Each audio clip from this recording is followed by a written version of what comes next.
Halo semuanya, kali ini kita akan menjelaskan mengenai wilayah oseanik dan juga wilayah Antartik. Yang pertama yaitu wilayah oseanik. Wilayah oseanik, dunia di bawah permukaan. Wilayah oseanik merujuk pada area di bumi yang tertutup oleh lautan. Ini mencakup seluruh samudra, laut, teluk, dan perairan lainnya.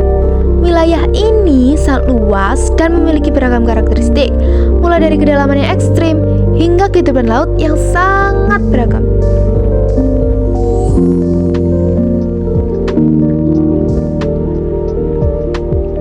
Pembagian wilayah oseanik.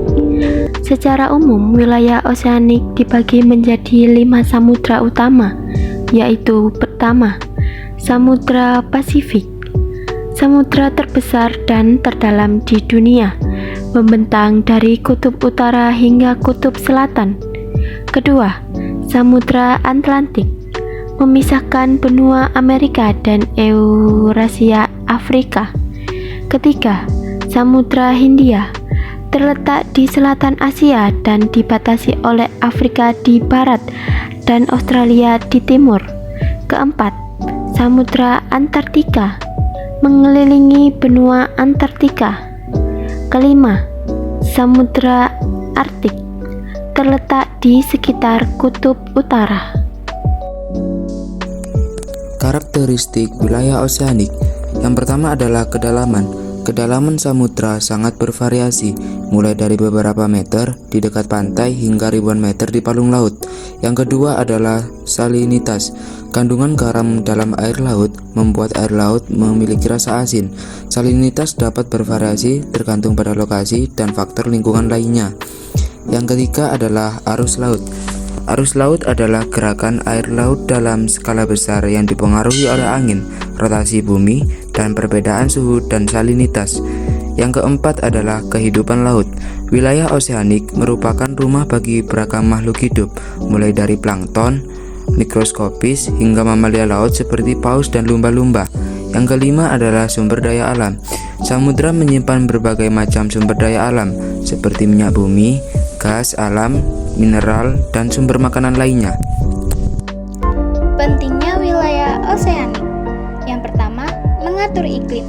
Samudra berperan penting dalam mengatur iklim global melalui penguapan, pembentukan awan, dan distribusi. Yang kedua, sumber makanan. Samudra menyediakan sumber makanan bagi jutaan orang di seluruh dunia. Yang ketiga, jalur transportasi. Samudra menjadi jalur transportasi utama untuk perdagangan internasional. Yang keempat, rekreasi dan pariwisata, seperti wilayah pantai dan laut menjadi tujuan wisata yang populer. Flora wilayah oseanik. 1. Hutan hujan tropis meliputi dominasi pohon-pohon tinggi, liana, dan epifit. 2. Mangrove, tumbuhan khas pantai yang mampu hidup di air payau. 3. Padang rumput, terdapat di daerah dengan curah hujan rendah.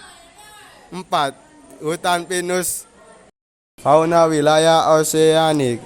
Yang pertama, burung, meliputi cenderawasih, kasuari, nuri, kiwi, Selandia Baru, dan berbagai jenis burung endemik lainnya. Yang kedua, mamalia, meliputi kuskus, kelelawar, buah, koala, kanguru, beberapa spesies platypus, echidna. Yang ketiga, reptil, meliputi kadal, ular, buaya.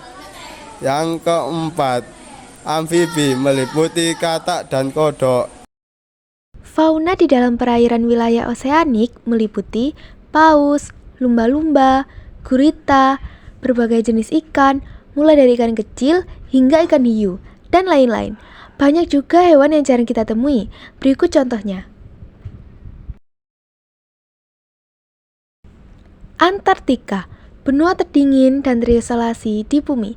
Antartika, benua yang hampir seluruhnya tertutup es, memiliki karakteristik geografis yang unik. Letaknya yang berada di kutub selatan membuat benua ini memiliki suhu terdingin di bumi. Pembagian wilayah Antartika.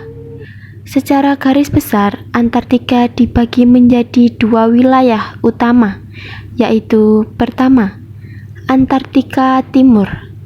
Wilayah ini lebih besar dan lebih stabil secara geologis. Sebagian besar wilayahnya tertutup oleh lapisan es yang sangat tebal. Kedua, Antartika Barat. Wilayah ini lebih kecil dan secara geologis lebih aktif. Semenanjung Antartika yang menjorok ke arah Amerika Selatan terletak di bagian barat ini. Karakteristik wilayah Antartika. Yang pertama adalah tertutup es. Hampir seluruh permukaan Antartika tertutup oleh lapisan es yang sangat tebal. Es ini mengandung sekitar 70% air tawar di bumi. Yang kedua adalah iklim ekstrim. Suhu yang sangat rendah, angin kencang, dan curah hujan yang sangat sedikit adalah ciri khas iklim Antartika. Yang ketiga adalah kehidupan flora dan fauna. Meskipun kondisi sangat ekstrim, terdapat beberapa jenis kehidupan yang berhasil beradaptasi, seperti penguin, anjing laut, dan berbagai jenis mikroorganisme. Yang keempat adalah penelitian ilmiah. Antartika menjadi pusat penelitian ilmiah yang penting, terutama terkait perubahan iklim dan studi tentang kehidupan di lingkungan ekstrim. Mengapa Antartika penting? Karena perubahan iklim.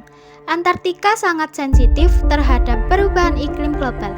Pencairan es Antartika dapat menyebabkan kenaikan permukaan air laut secara signifikan. Yang kedua, sumber daya alam. Meskipun sebagian besar wilayah tertutup es, Antartika memiliki potensi sumber daya mineral yang besar. Namun, eksploitasi sumber daya alam di benua ini masih sangat dibatasi oleh perjanjian internasional. Yang ketiga, sejarah dan geologi. Antartika menyimpan banyak informasi penting tentang sejarah bumi dan proses geologi. Flora wilayah Antartik seperti lumut, lumut hati, alga, dan rumput.